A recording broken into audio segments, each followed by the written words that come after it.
कानपुर में मंदिर है, रोज सुबह 4 बजे अश्वत्थामा भी रोज आते हैं और एक व्यक्ति दिखे जो हर जगह से रक्त निकल रहा था। उन्हें जब पूछा कि आप अश्वत्थामा है क्या, तो उन्हें कहा था हाँ है। रुकिए रुकिए रुकिए, ये जिस मंदिर की बात कर रहे हैं जहाँ अश्वत्थामा आता है, आइए आपको मैं दिखाता हूँ। पूरे मंदिर का भ्रमण कराता हूँ जिसमें आज भी अश्वत्थामा रोज पूजा करने के लिए आता है। अगर मैं आपसे कहूं कि भारत की धरती पर आज भी एक ऐसा मंदिर मौजूद है जहां महाभारत काल का एक योद्धा आज भी जीवित माना जाता है, जो हर दिन भगवान शिव की पूजा करने आता है और जिसके माथे से आज भी खून बहने की मान्यता है, तो शायद आप इसे सिर्फ एक कहानी समझें।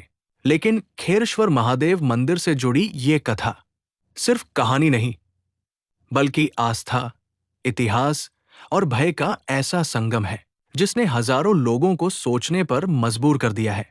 खेरश्वर महादेव मंदिर बाहर से जितना शांत और साधारण दिखाई देता है, अंदर से उतना ही रहस्यमयी और डरावना माना जाता है। स्थानीय लोगों का कहना है कि दिन के उजाले में यहां सब कुछ सामान्य लगता है, लेकिन जैसे ही सूर्य अस्त होता है, मंदिर का वातावरण अचानक बदलने लगता है। हवा भारी हो जाती है, आसपास की आवाजें धीमी पड़ जाती है और ऐसा महसूस होता है जैसे कोई अदृश्य शक्ति यहां मौजूद हो।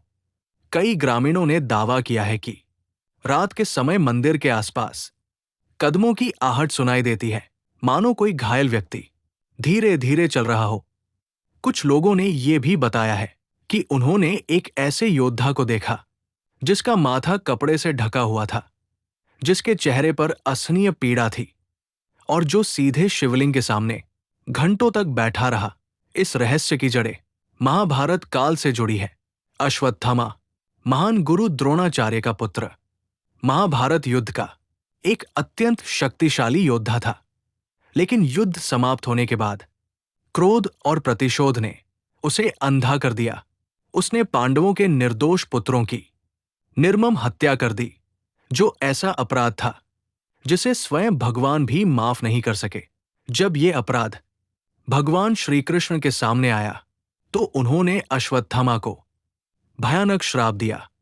श्री कृष्ण ने कहा कि तू अमर रहेगा, तुझे मृत्यु नहीं मिलेगी, लेकिन तेरा जीवन यातना से भरा होगा।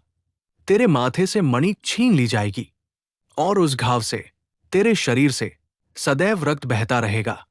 तू युगों युगों तक धरती पर भटकता रहेगा, ना शांति मिलेगी ना मोक्ष। कहा जाता है कि उस श्राप के बाद अश्वत्थामा अमर तो हो गया, लेकिन उसकी अमरता एक अंतहीन पीड़ा बन गई। मान्यता है कि आज भी वो पृथ्वी पर भटक रहा है, जंगलों, पहाड़ों और एकांत स्थानों में भगवान शिव की आराधना करता है। खेरश्वर महादेव मंदिर को लेकर पुजारियों और स्थानीय लोगों का दावा है कि कई बार सुबह के समय मंदिर परिसर में ताजा खून के निशान देखे गए हैं। ना कोई घायल व्यक्ति मिलता है, ना कोई जानवर, फिर भी खून का मिलना आज तक एक रहस्य बना हुआ है।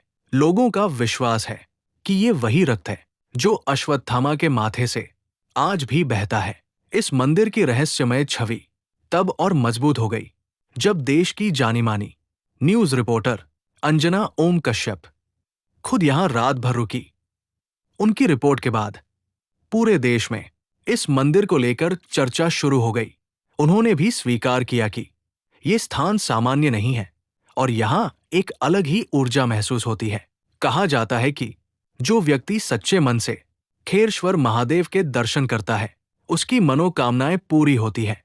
लेकिन जो व्यक्ति मजाक या अहंकार के साथ इस स्थान पर आता है, उसे मानसिक बेचैनी और डर का सामना करना पड़ता है।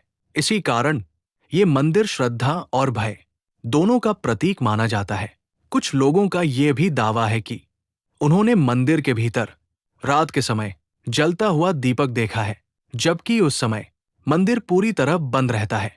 जब सुबह पुजारी पहुंचते हैं तो दीपक बुझा हुआ मिलता है, लेकिन उसके पास राख और रक्त के हल्के निशान दिखाई देते हैं। मान्यता ये भी है कि अश्वत्थामा हर रात शिवलिंग के सामने अपने पापों की क्षमा मांगता है, लेकिन श्राप की कठोरता के कारण उसे आज तक मोक्ष नहीं मिल पाया है। वो सिर्फ प्रतीक्षा कर रहा है उस क्षण की जब भगवान शिव उसकी पीड़ा को समाप्त करेंगे। शायद इसी कारण खेरेश्वर महादेव मंदिर को केवल पूजा का स्थान नहीं बल्कि चेतावनी का स्थल भी माना जाता है। ये स्थान हमें याद दिलाता है कि शक्ति, क्रोध और अहंकार अगर नियंत्रण से बाहर हो जाए तो देवताओं के वरदान भी भयानक श्राप बन सकते हैं। अब प्रश्न ये नहीं है कि अश्वत्थामा मौजूद है या नहीं, बल्कि ये है कि अगर वो आज भी हमारे बीच है तो हम उसके अस्तित्व को देख पाने की हिम्मत रखते हैं या नहीं। क्योंकि कुछ सत्य अंधेरे में ही अपनी उपस्थिति दर्ज कराते हैं। अब सबसे बड़ा सवाल यही है कि अगर अश्वत्थामा आज भी जीवित है तो वो इस समय कहाँ है? क्या वो आज भी खेरेश्वर महादेव के सामने अपने पापों की क्षमा मांग रहा है, या फिर वो हमें देख रहा है, हमारी बातों को सुन रहा है? क्योंकि कुछ रहस्य सिर्फ इतिहास में नहीं होते, वे आज भी हमारे आसपास मौजूद रहते हैं।